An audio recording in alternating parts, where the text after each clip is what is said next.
And I want to be a flag. I want to wave a flag that says you don't need to be ashamed of your femininity. Right. And it doesn't make you uncool or lame or weak. That you are strong because of it, not in spite of it. That we are powerful beings.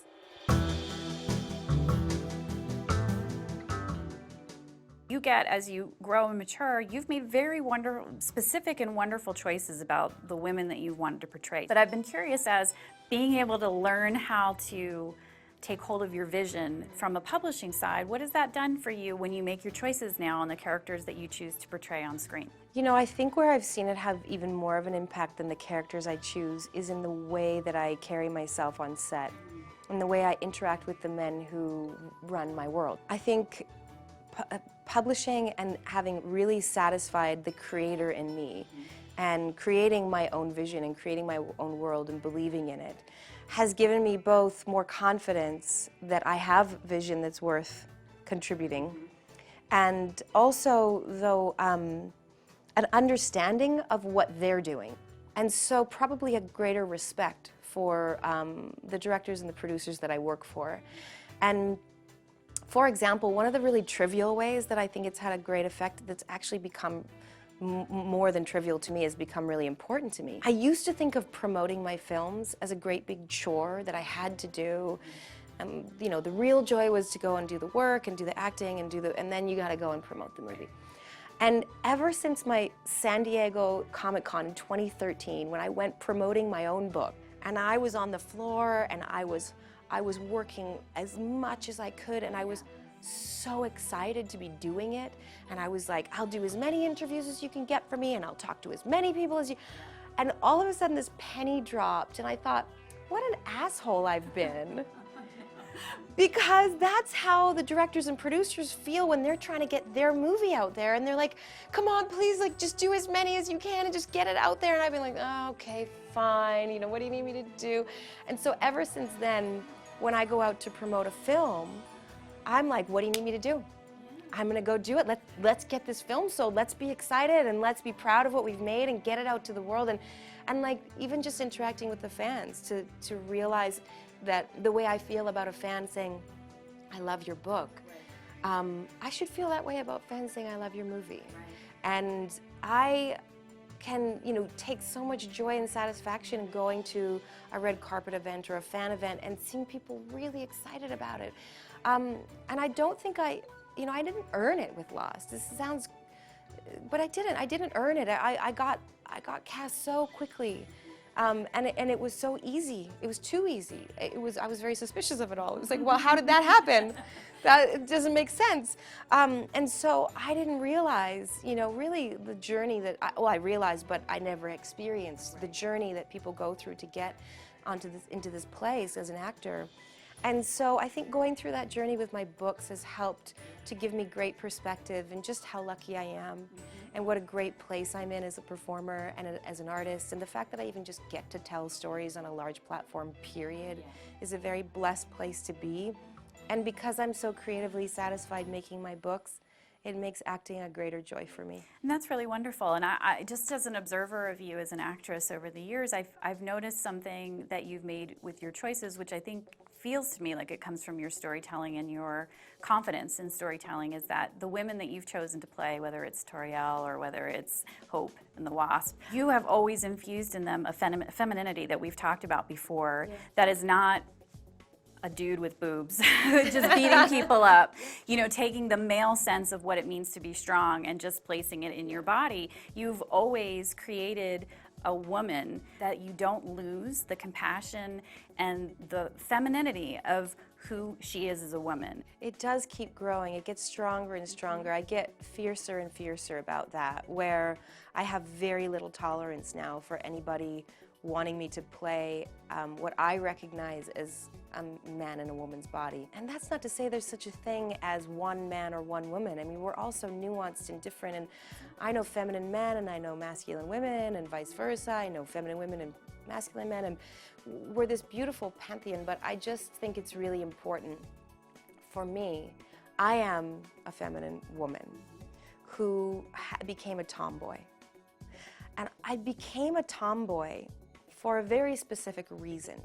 And it was that every message I received from my culture told me that being feminine made me lame, weak, pathetic, laughable, not interesting, and not cool, because cool is a dude thing.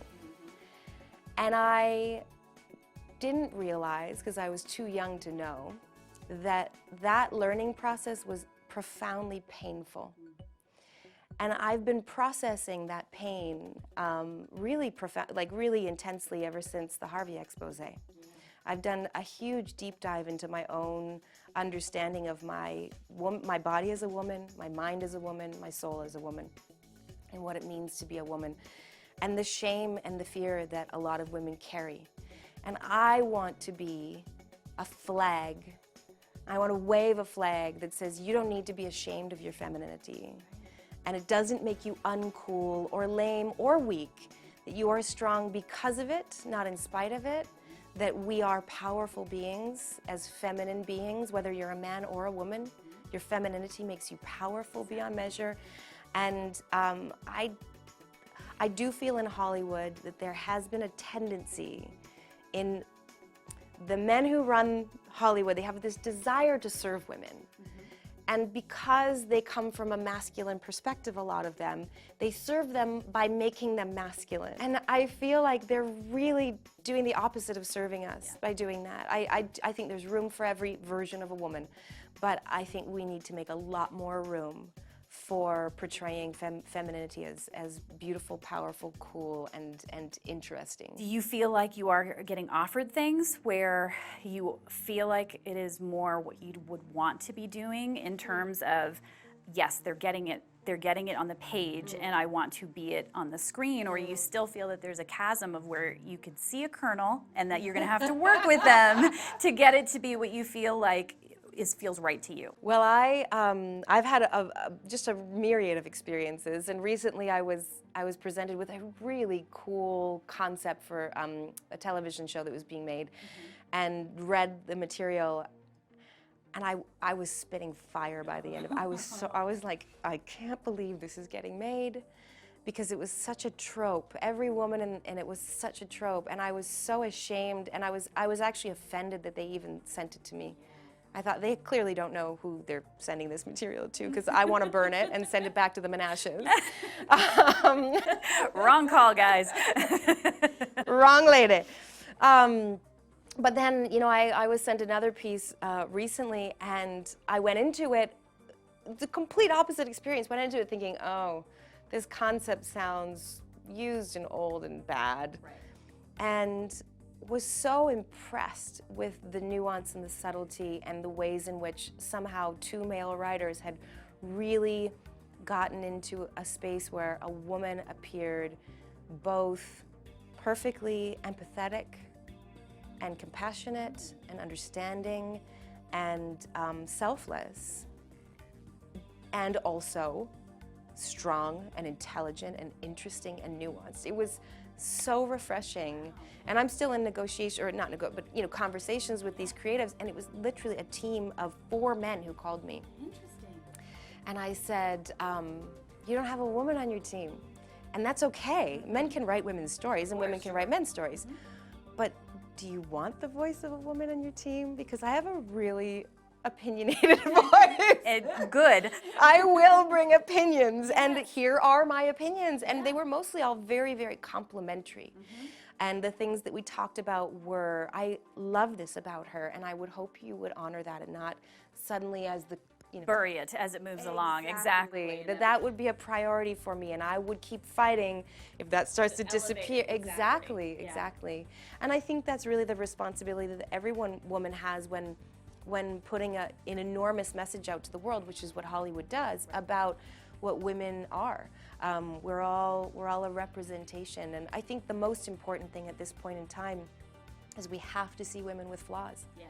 It's just, if I see another female, I mean, I've been guilty of this even in the roles I've played, so I'm not saying that, you know, that other people are doing it and I'm not. Even the characters I've played often just seem so perfect. And there's not much choice out there. There's not many women to choose from, or offers out there for women who are really profoundly flawed. Yes. And yet we've been telling stories about men for like 100 years who are so flawed, but you're like, you go with them on a journey and you love them anyway, and you love them with those flaws. But the women aren't allowed to have flaws, or the critics, oh, she was utterly unlikable. Yes, she was, and it's to the point where when you do see somebody incredibly flawed, that it feels uncomfortable. Yeah, you're like, oh, guys, what are you doing here? I'm really judgy about this woman, and I know I shouldn't. Yes. Because we just haven't been allowed to see it and know that it is not an abject failure as a character, that it's real, that there's shades. That is the mark of the success of a character, is if they're flawed, and if we love them with the flaws. We go on a journey, we empathize with their story, and we love them, flaws and all.